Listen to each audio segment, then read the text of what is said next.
Yo, what is up, YouTube? It is the one, the only, the magnificent, Jared the Analyst. I'm not going to waste your time today with the intro because we got a lot to get through. But yeah, man, so as many of you are aware, and by the title of this video, the Brooklyn Nets have just traded both Kyrie Irving and Kevin Durant. And in my own opinion, this has to go down as one of the most disappointing 3 to 4 year stretches in NBA history. Not only did the Nets end up worse than they were when they initially signed Kyrie and Kevin Durant, but they have now lost their draft picks due to the James Harden trade. They're stuck with Ben Simmons as their best player, and they have no championship to show for their efforts. And in this video, much like I did with the Philadelphia 76ers, I'm going to review the entire timeline of this 4 year stretch from the Nets to see exactly how we ended up here. Yeah, and like I said, we got quite a bit to get through, so let's not waste any time. So let's go ahead and rewind the clock back to December of 2019. And at this point, the Toronto Raptors had just won the NBA championship, and the league itself was in store for a complete shift in power, as the 2019 offseason would end up being one of the craziest in NBA history. This is because a numerous amount of NBA players would find themselves in a different location by the end of the offseason. Players such as Chris Paul, Anthony Davis, Paul George, Russell Westbrook, Jimmy Butler, and Kawhi Leonard all found themselves in a new organization by the end of the offseason. And this, of course, brings us to two other players who also wanted a change of scenery in both Kevin Durant and Kyrie Irving. So let's first look at KD, as at this point in his career, he was out in Oakland with the Warriors and had already won 2 championships and 2 Finals MVPs with them. However, there was some turmoil beginning to brew up with the team, notably between KD himself and Draymond Green, in which KD has gone on to state that he did not like how the front office handled that situation. He then went into the 2019 playoffs, and after suffering a torn Achilles in the NBA Finals and the Warriors falling to the Toronto Raptors, he would decide to leave the Warriors and play elsewhere. Then we go out east to Boston, and to say that Kyrie's time in Boston was also a disappointment would be an understatement. In Kyrie's first year in Boston, he and Gordon Hayward were unfortunately sidelined due to injury, and then in the following season, Gordon Hayward was clearly not the same player, and Kyrie would also start to have some issues with the Celtics organization and the fan base, much like Kevin Durant. And also like KD, after a disappointing playoff run that ended in a second-round loss to the Milwaukee Bucks, where Kyrie underperformed quite significantly, it was pretty much a far-gone conclusion that Kyrie would be leaving in free agency. Which now brings us to July 6th and 7th of 2019. As on the 6th, the Brooklyn Nets would sign Kyrie Irving as a free agent, and then the very next day would do a sign and trade with the Warriors to get Kevin Durant, officially ending the Warriors dynasty, at least at that point, and beginning what most people would believe to be a chance for KD and Kyrie to prove that they could win a championship without having to play alongside LeBron James and Steph Curry. So now we get into the 2019-2020 season. However, this season was pretty much a write-off for the Nets due to Kevin Durant missing the entire season to recover from his Achilles tear. In saying that, though, Kyrie did open up the season with a 50-point game against the Minnesota Timberwolves. However, he too would succumb to injury, only playing 20 games this year. The Nets did make the playoffs, however, and due to the hiatus that the NBA went on due to the pandemic, Kyrie was healthy enough to play in the playoffs. However, he elected not to play in the bubble for his own personal reasons. So now we get into the 2020-2021 season, and after signing players such as Bruce Brown and Jeff Green and hiring Steve Nash as their head coach, which as a side note was heavily pushed for by Kyrie and Kevin Durant, the Nets started off the season a bit shaky at 7-6. This would soon change though, as around this time, the Houston Rockets were looking to move off of James Harden after he had demanded a trade. And interestingly enough, the Brooklyn Nets were one of his preferred destinations. Along with that, Kyrie and Kevin Durant also pushed for the Nets to make this trade. So on January 13th, 2021, the Brooklyn Nets participated in a massive 4-team trade, including themselves, the Houston Rockets, the Indiana Pacers, and the Cleveland Cavaliers. The Nets sent Karis LeVert to the Pacers and Jarrett Allen and Taurean Prince to the Cavs, and in return, they received James Harden from the Houston Rockets. From there, although there were plenty of concerns about Brooklyn's defense, their offense was, simply put, overwhelming, and it led them to turn their season around, going 16-8 from the trade through about mid-March. Unfortunately, though, Kevin Durant was suffering injury at the beginning of this stretch in early February that would leave him out of action up until April. But right as Kevin Durant would be getting ready to return, James Harden would then suffer a hamstring injury, which would take him out of action up until the playoffs started. However, even with these inconveniences, the Nets would finish the season strong, ending the season with a 48-24 record. And to be fair to the Nets, whenever everybody was healthy and they were playing, the Nets did indeed look like the championship favorites. But therein lies the problem, is that every time it seemed like they were getting their chemistry down, one of the big three would go down with an injury. However, when the playoffs started, Harden came back strong, and Kyrie, Harden, and Kevin Durant all played phenomenal in their first-round matchup against the Boston Celtics, to which they would win in 5 games. They would then match up with the Milwaukee Bucks in the second round, to which many people still favored the Nets to win the series, again due to their overwhelming offensive prowess. However, like I just stated before, whenever the Nets seemed to get something going, one of the big three would end up suffering an injury, and this bit the Nets in the worst way possible. In Game 1, James Harden would play a whopping 43 seconds before suffering another hamstring injury, which would sideline him for the foreseeable future. However, all is good because you still have KD and Kyrie, and the Nets were still able to win Games 1 and 2. Then in Game 3, they lost a very close game in which Kevin Durant and Kyrie Irving basically traded halves, where Kyrie had a great first half and a pretty shaky second half, and Kevin Durant struggled mightily in the first half, but had a very strong second half. However, Game 4 is where everything changed, because midway through the second quarter, Kyrie Irving was attempting a layup, and he unfortunately landed on Giannis's foot, spraining his ankle and removing him from the rest of the series. And without his 2 other co-stars, Kevin Durant struggled significantly, going 5 for 15 in the second half, as the Nets would lose 107-96. So with no other choice, the Nets had to clear James Harden for Game 5 to provide some type of help for Kevin Durant. And even though Harden would only notch 5 points in this game, the Nets still prevailed with the win, thanks to Blake Griffin, who pitched in 17 points, and Jeff Green, who was absolutely on fire, dropping 27 points off of the bench and going 7 of 8 from the three-point line. Oh yeah, and Kevin Durant just so happened to decide to have arguably the best game of his career, dropping 49 points, 10 assists, and 17 rebounds while shooting 70% from the field and 44% from 3. Then the Nets fell in Game 6, with Harden providing a bit more help this time. However, it was no match for Giannis and Chris Middleton, who both combined for 68 points this game. But then we get to the infamous Game 7, and after a long back-and-forth game, with 6 seconds remaining and the Nets down by 2, Kevin Durant hit an amazing turnaround shot over PJ Tucker to tie the game at 109. This would notch KD his 48th point of the game, and to send the game into overtime, where the Nets had a chance to get to the conference finals and fulfill their championship aspirations. Unfortunately though, in the 5 minutes that followed, Kevin Durant and James Harden would go scoreless, as the Bucks would pull ahead and win the game 115-111 to send the Nets home packing. Most people after this loss were optimistic though, and said that if KD was wearing a smaller shoe size, or if Harden and Kyrie were 100%, or if KD wasn't as tired because he had to carry the team, then the Bucks probably would have lost the series. But again, therein lies the issue. This Nets team was made up of a bunch of hypotheticals and on injury-prone stars that would not be available for the majority of the season, which is why they faced the issues that they did.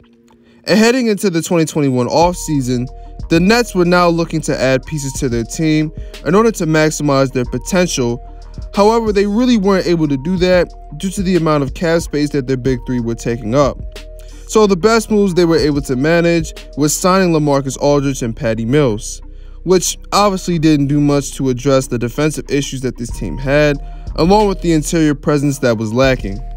While all of this was going on, however, due to the ongoing pandemic that was happening and the NBA moving back to allowing full capacity at their stadiums again, several states started to issue vaccine mandates, in which it was required of everybody attending a public event, including fans, players, referees, etc., to be fully vaccinated. New York happened to be one of the states that implemented the mandate, meaning that everyone playing for a New York franchise was required to be vaccinated if they wanted to play home games at least.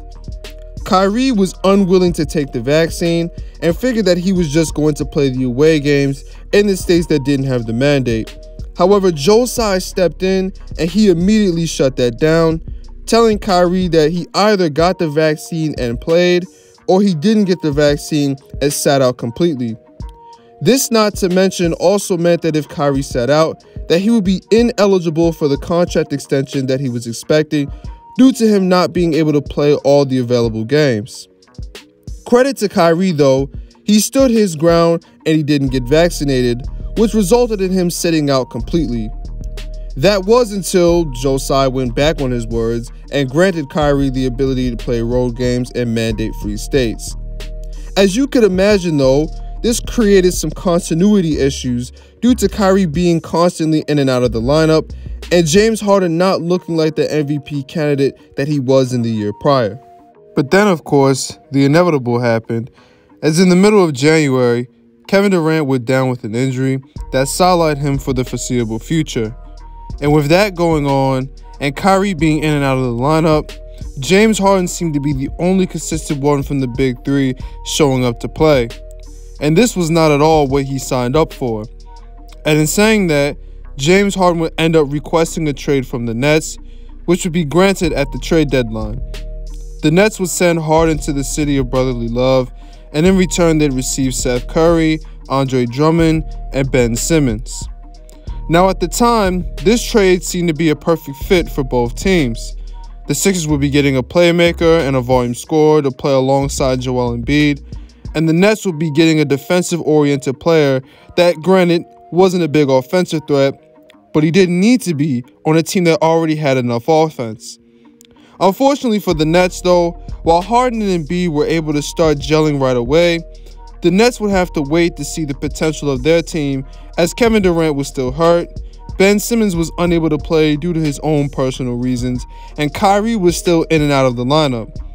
This would cause the Nets to plummet in the standings as they went from a second seed to fighting between the play-in spots. Coincidentally enough, the vaccine mandate would be lifted around this time, granting Kyrie the ability to play in all the available games. And with Kevin Durant now back, him and Kyrie were now able to propel the team into the 7th seed in the Eastern Conference. So now we get into the playoffs, in which the Nets would be matched up with the Boston Celtics like the year prior. However, this year, Jaylen Brown would be available. And like most people predicted, Game 1 was a close back-and-forth affair in which Kyrie Irving had a great game while Kevin Durant ended up struggling, shooting 37% from the field and turning the ball over 6 times. To make matters even worse, with 10 seconds remaining off a Kevin Durant miss, the Celtics would have the ball down 1, and with time expiring, Kevin Durant was caught ball watching while Jason Tatum cut behind his back for the game-winning layup. Then we move into Game 2, and Kevin Durant struggled yet again, but this time he was joined by Kyrie Irving as they combined to shoot 8 for 30 from the field, and they lost by 7 points. Then we go to Game 3. Kyrie Irving and Kevin Durant were once again nowhere to be found as they both only finished the game with 16 points, and the Nets again fall into the Celtics, now putting them down 3-0 in the series. Then we get to Game 4, and you would think with them down 0-3 in the series that this would be the turning point for the Nets to finally gain some momentum. However, you would be wrong. Kevin Durant once again struggled, shooting 13 for 31 from the field and 3 of 11 from 3. Kyrie played passable, but in a game that was decided by only 4 points, both of them certainly could have performed better than they actually did. And due to their performances in this game, the Nets would fall yet again, not just losing the game and the series, but getting swept in an embarrassing fashion. After this, it was apparent that the Nets were not as close to the championship window as we all assumed that they were, and an add-on to this, there seemed to be a disconnect between the front office and both Kevin Durant and Kyrie Irving, as once again, Kyrie's contract extension seemed to be the issue. See, Kyrie had opted into his player option shortly after the season had ended, in which he was looking for the extension that was alluded to in the previous offseason. However, the Nets were still hesitant at paying Kyrie the max, in which turn pissed Kevin Durant off as he felt that the Nets were not making the necessary commitments to help them win. Because of this, on June 30th of 2022, Kevin Durant will request a trade from the organization, and the rest of the summer would be spent looking for the right trade for KD and eventually Kyrie and starting a rebuild. This demand was further intensified when KD gave the Nets an ultimatum. Either the Nets traded him or they kept him but got rid of Steve Nash and Sean Marks. But now if you remember, the whole reason the Nets hired Steve Nash was because of Kevin Durant and Kyrie Irving. So you now wanting Steve Nash gone doesn't really make a lot of sense, especially when you were the same one running around claiming that you guys didn't even need a coach. But credit again to Joe Tsai, because he proceeded to tell KD, nah, we're not doing that. Y'all are going to figure this out, and we're going to make this work. However, that credit then has to be immediately taken back, because once the 2022-2023 season began, Steve Nash coached a whopping 7 games before he was told that he would be relieved of his duties as the head coach of the Brooklyn Nets. This, of course, begs the question, if you were going to fire Steve Nash anyways, why did you not just do it during the offseason when Kevin Durant initially had requested that you fire Steve Nash and before training camp had begun?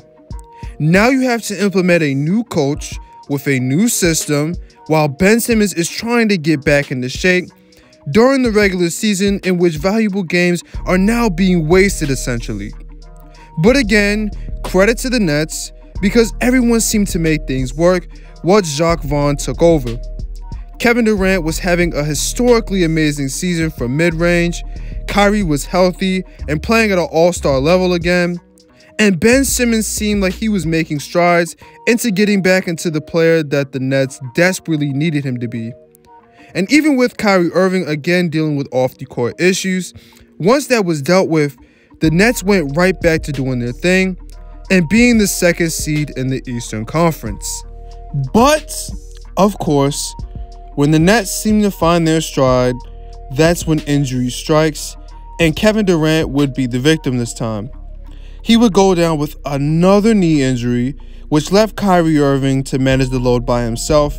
And credit to Kyrie, he stepped up big time, averaging 30 points and 7 assists, while shooting 48% from the field and 40% from 3 during this stretch. However, this is where the contract issue came up yet again. So the front office and Kyrie Irving had sat down and had a meeting, and Kyrie was offered an extension from the Brooklyn Nets. That extension was not the one that he was looking for, however, and because the two sides could not come to an agreement, Kyrie thus requested a trade before the trade deadline. If not, he let the Nets know that he would be leaving in the coming free agency, and with really no other options left on the table, the Nets granted Kyrie's wishes, and on February 5th of 2023, Kyrie Irving was sent to the Dallas Mavericks. This, of course, turned the attention to KD's future with the team, and to most people's surprise, 4 days later, and Kevin Durant was on his way to the Phoenix Suns, ending the Kyrie and Kevin Durant era the same way as it started, with no championship. And now, here we are. And to say that the past 3.5 years were a mess would be an understatement. So first off, when looking at the Nets front office, my goodness, the amount of incompetent and unnecessary moves that have been made throughout the past 4 years are unbelievable. You guys gutting the roster for James Harden made absolutely no sense, especially because the team you had beforehand was great enough to potentially win a championship that you did not need to become that top heavy. Then you constantly going back and forth between standing your ground and then turning around and doing the exact opposite is again insane, and another reason as to why this team had continuity issues. If you were going to pay Kyrie Irving, then pay him. If not, then why is he still on the team? Why would you wait to trade Kyrie at the deadline when you could have done it during the offseason and gotten a much better deal? The same thing applies to Kevin Durant. Why would you not just trade Kevin Durant during the offseason when he initially requested the trade when you could have gotten a better deal? You now waiting at the trade deadline to do that caused you to lose leverage, and therefore you get a much lesser deal than you could have got. But not even that. You're not only wasting your time, but you're wasting Kyrie's time and you're wasting Kevin Durant's time by playing around with two players who aren't getting any younger. And if you were going to get rid of Steve Nash in the middle of the season, again, why not do it when KD initially asked you to do it during the offseason? Then on top of that, the best acquisition you made this entire tenure was Seth Curry. You traded your future for a year of a hurt James Harden. Ben Simmons has simply not been the same player. And then you guys made insignificant signings that did little to nothing to address the issues with this team. And granted, I know the front office can't control Harden, Kyrie, and KD not being able to stay healthy, but the choices that were made by the front office were ultimately what led to Kyrie, KD, and James Harden all wanting out of this franchise. But let's also not act like Kyrie and Kevin Durant are saints. Because for Kyrie Irving, this is yet another instance where he has been unable to be a part of a championship team without playing alongside LeBron James. And it's becoming increasingly apparent that in the playoffs, Kyrie has continued to come up short due to him either breaking down or him underperforming in key moments that eventually lead to his team's downfall. And ironically enough, within Kyrie's time in Brooklyn, LeBron James would end up winning another championship. Then we move on to Kevin Durant, and funny enough, this is the exact situation that Kevin Durant left while he was in OKC. The team that was overly reliant on him and Westbrook offensively and that fell apart in big playoff series was the same situation he found himself in with the Nets. A team that was overly reliant on him and Kyrie to create offense, and a team that will fall apart during the playoffs, whether that be due to injury or them not playing up to par in key pivotal series. Then in terms of you leading Golden State, because you didn't appreciate how the Draymond Green situation was handled, you honestly would have been better off staying there, seeing as you also had issues with the front office and the Nets, and not wanting to play alongside Ben Simmons. And just like Kyrie Irving, ironically enough, in Kevin Durant's time with the Nets, Steph Curry ended up winning another championship by beating the same Boston Celtics team that swept the Brooklyn Nets. And finally, to both Kyrie and Kevin Durant, y'all were the ones who wanted to get James Harden. Y'all were the ones who claimed that you didn't need a coach. Y'all were the ones who wanted Steve Nash as your head coach. Kyrie, you were the one who elected not to play in the bubble or get vaccinated. And you both decided to come play for this incompetent excuse of a franchise.